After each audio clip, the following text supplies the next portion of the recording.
नमस्कार दोस्तों, स्वागत है आपका 31 जुलाई 2023 आपकी अपनी फूल पत्ती वाली क्लास में, जिसमें चर्चा करेंगे रोज की तरह करंट अफेयर से जुड़े 10 महत्वपूर्ण सवाल जो आपकी प्रतियोगी परीक्षाओं के लिए काफी महत्वपूर्ण होने वाले हैं। दोस्तों, कल संडे की वीकली रिवीजन की क्लास यदि आपने अभी तक नहीं देखी है तो वो भी आप जरूर से देखें, जिसका लिंक इस वीडियो के नीचे कमेंट सेक्शन में मिल जाएगा। दोस्तों, यदि आप चैनल पर नए हैं तो प्लीज चैनल को सब्सक्राइब करें, वीडियो को लाइक करें और ज़्यादा से ज़्यादा इस वीडियो को अपने दोस्तों के साथ में शेयर करें। तो बिना किसी देरी के स्टार्ट करते हैं आज का पहला क्वेश्चन। पहला क्वेश्चन है, हाल ही में विश्व स्वास्थ्य संगठन ने किस देश को रूबेला मुक्त घोषित किया है? तो हाल ही में WHO के द्वारा रूबेला मुक्त है जो तिमोर लेस्ते और भूटान देश को कर दिया गया है। तो आपको ध्यान रखना है, लास्ट 3 ईयर से यहाँ पर कोई भी नया रोगी नहीं मिला है, इसी कारण WHO के द्वारा तिमोर लेस्ते और भूटान देश को जो रूबेला मुक्त है जो कर दिया गया है। तो ये भी आपको ध्यान रखना है। रूबेला वायरस है, इसको जर्मन खसरा के नाम से जानते हैं और यह एक वायरस जनित संक्रामक बीमारी है। तो ये आपको ध्यान रखना है। यदि WHO के बारे में बात करें तो 7 अप्रैल 1948 को WHO की स्थापना होती है और इसका हेडक्वार्टर है जो जिनेवा स्विट्जरलैंड में इसका हेडक्वार्टर स्थित है। और वर्तमान अध्यक्ष के बारे में बात करें तो डॉक्टर टेड्रोस है जो वर्तमान में इसका अध्यक्ष है। और 7 अप्रैल को हम विश्व स्वास्थ्य दिवस के रूप में सेलिब्रेट करते हैं। तो ये भी आपको ध्यान रखना है। कुछ ललन बातें और ध्यान रखेंगे। WHO द्वारा भारत में रोग है जो उन्मूलन हुए हैं, तो WHO के द्वारा भारत में जो पोलियो और चेचक रोग है इनका उन्मूलन है जो कर दिया गया है। मतलब पोलियो मुक्त और चेचक मुक्त है जो भारत हो चुका है। पोलियो मुक्त है जो भारत साल 2014 में हुआ था। तो ये आपको ध्यान रखना है। आसियान का हाल ही में नवीनतम देश है ये तिमोर लेस्ते बना है, जो कि आसियान का 11वां सदस्य देश बना है। आई फ्लू वायरस है जो कि एडिनो वायरस से होता है।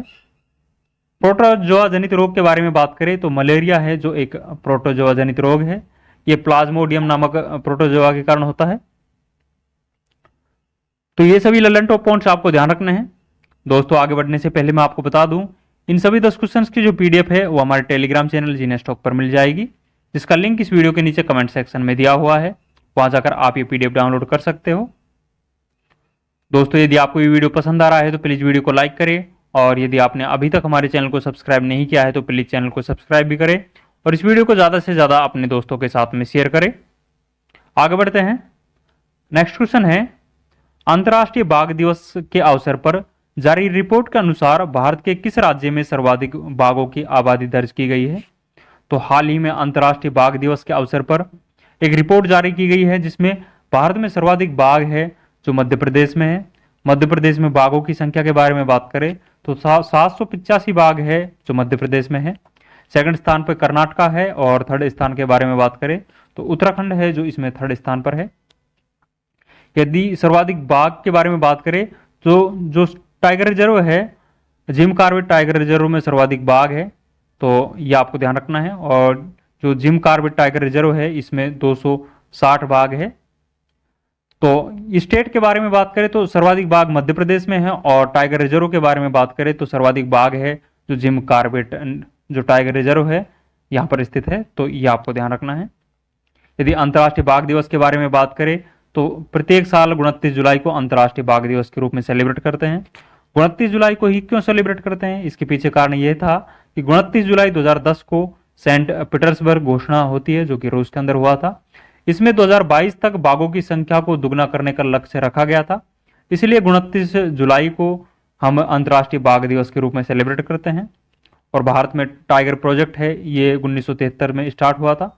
1973 में भारत में टाइगरों की संख्या के बारे में बात करें तो 268 थी और वर्तमान में भारत में बाघों की संख्या है जो 3667 बाघ है जो वर्तमान में भारत में अभी है। तो ये आपको ध्यान रखना है। कुछ ललन टॉप बातें और ध्यान रखेंगे।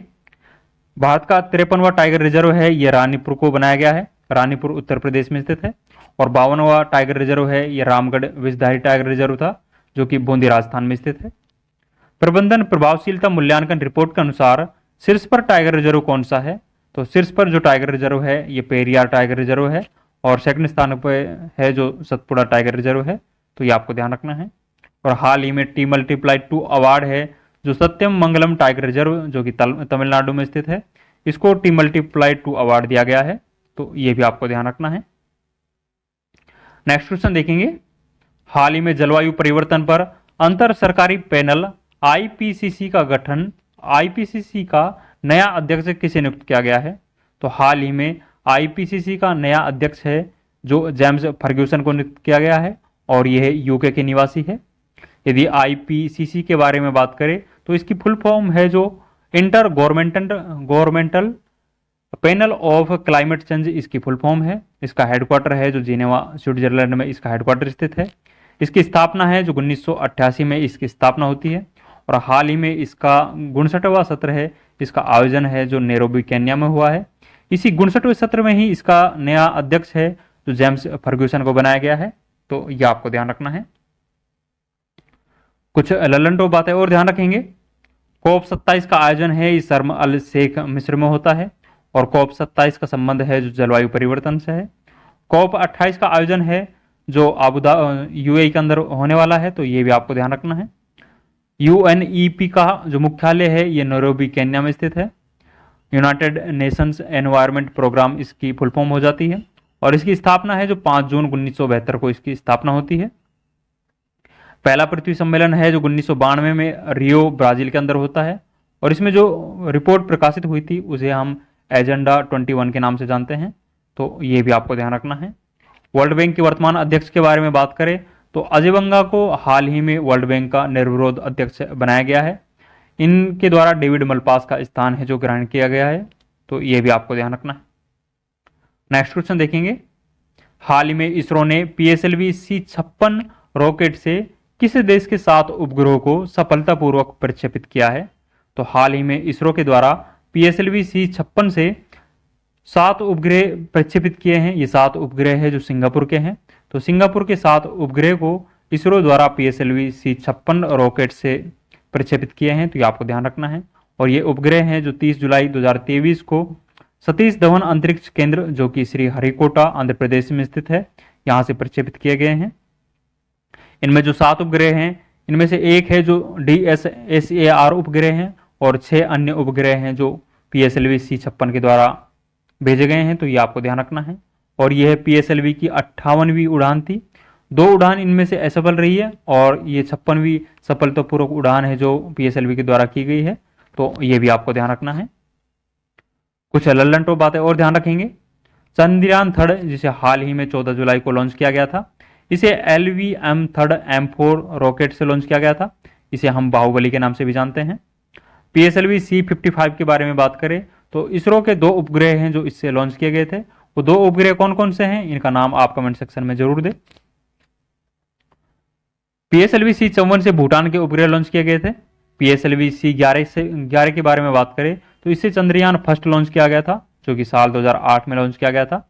PSLV C25 से मंगलयान को लॉन्च किया गया था, तो ये आपको ध्यान रखना है। और हाल ही में NVS-01 जो सैटेलाइट है इसको लॉन्च किया गया है। यह है GSLV F12 से लॉन्च किया गया है और यह है नेविगेशन की 2nd पीढ़ी का फर्स्ट उपग्रह था, तो यह भी आपको ध्यान रखना है।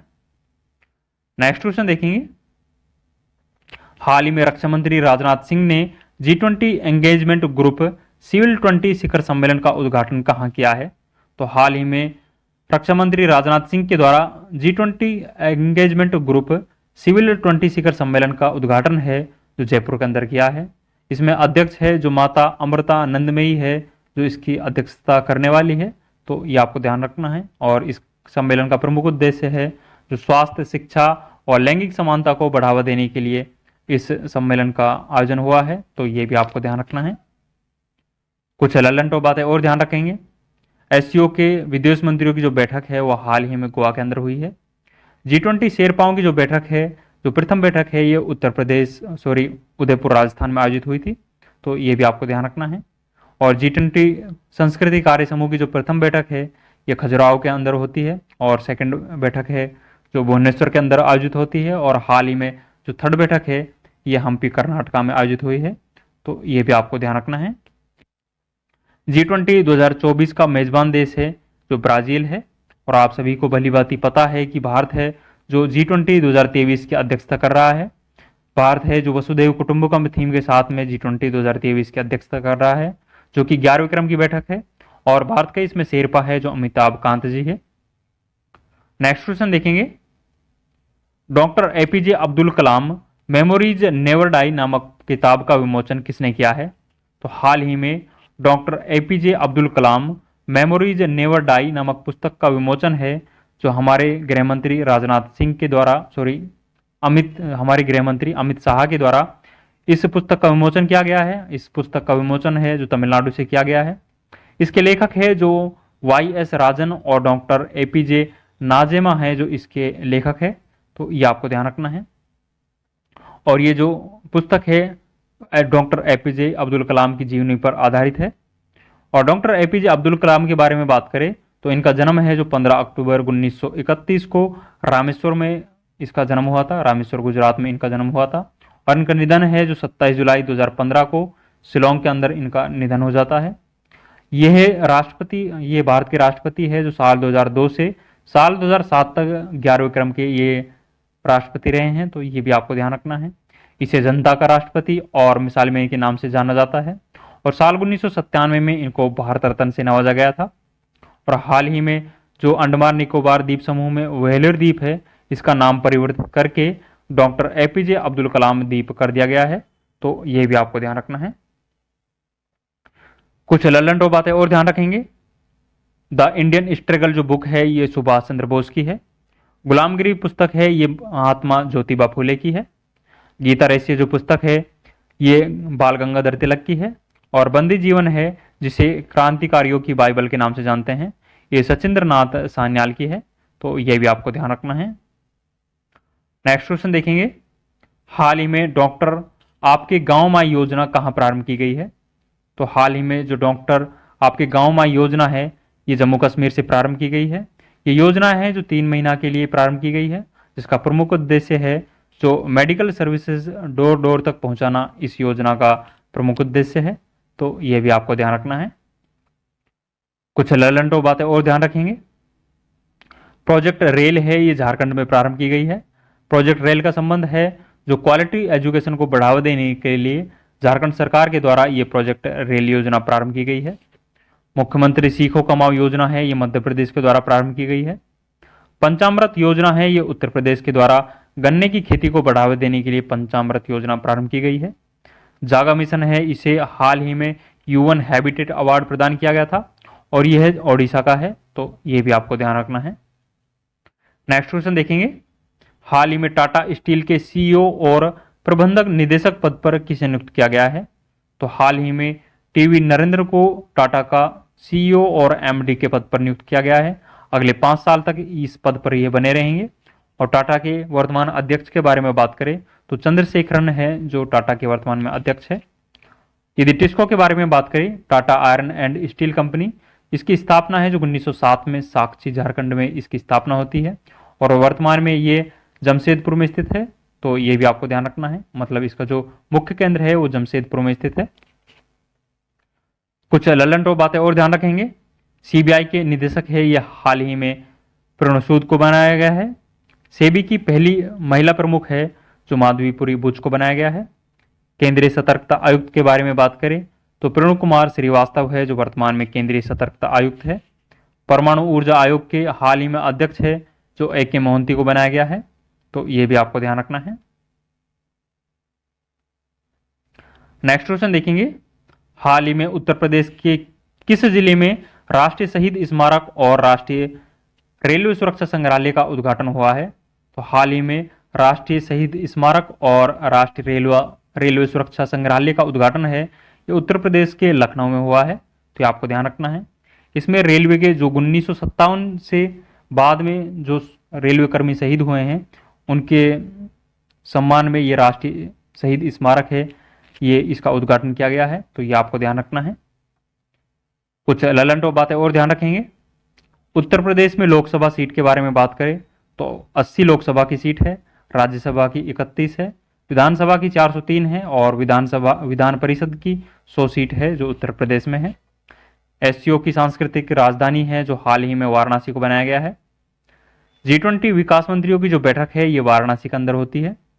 और रणविजय अभ्यास है जो प्रयागराज के अंदर वायुसेना के द्वारा किया जाता है, तो ये भी आपको ध्यान रखना है। आज का अंतिम क्वेश्चन देखेंगे। हाल ही में माचेल माता यात्रा महोत्सव कहाँ प्रारंभ हुआ है? तो हाल ही में जो माचेल माता यात्रा महोत्सव है ये जम्मू कश्मीर के किस त्योहार जिले में प्रारंभ हुआ है? तो ये आपको ध्यान रखना है। कुछ लल्लन टॉप बातें और ध्यान रखेंगे।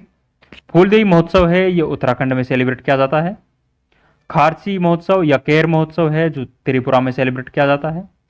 अंबुबाची मेला है जो असम के कामाख्या माता मंदिर है इसमें सेलिब्रेट किया जाता है। और सरहुल फेस्टिवल है जो झारखंड में सेलिब्रेट किया जाता है। और हॉर्नबिल के बारे में बात करें तो हॉर्नबिल फेस्टिवल है जो नागालैंड में सेलिब्रेट किया जाता है, जिसे फेस्टिवलों के फेस्टिवल के नाम से हम जानते हैं। तो ये भी आपको ध्यान रखना है। तो दोस्तों ये 10 इंपॉर्टेंट क्वेश्चन हमने डिस्कस किए हैं जो कि आपकी परीक्षाओं की दृष्टि से काफी इंपॉर्टेंट है। इन सभी 10 क्वेश्चन की जो पीडीएफ है वो हमारे टेलीग्राम चैनल जीने स्टॉक पर मिल जाएगी, जिसका लिंक इस वीडियो के नीचे कमेंट सेक्शन में दिया हुआ है।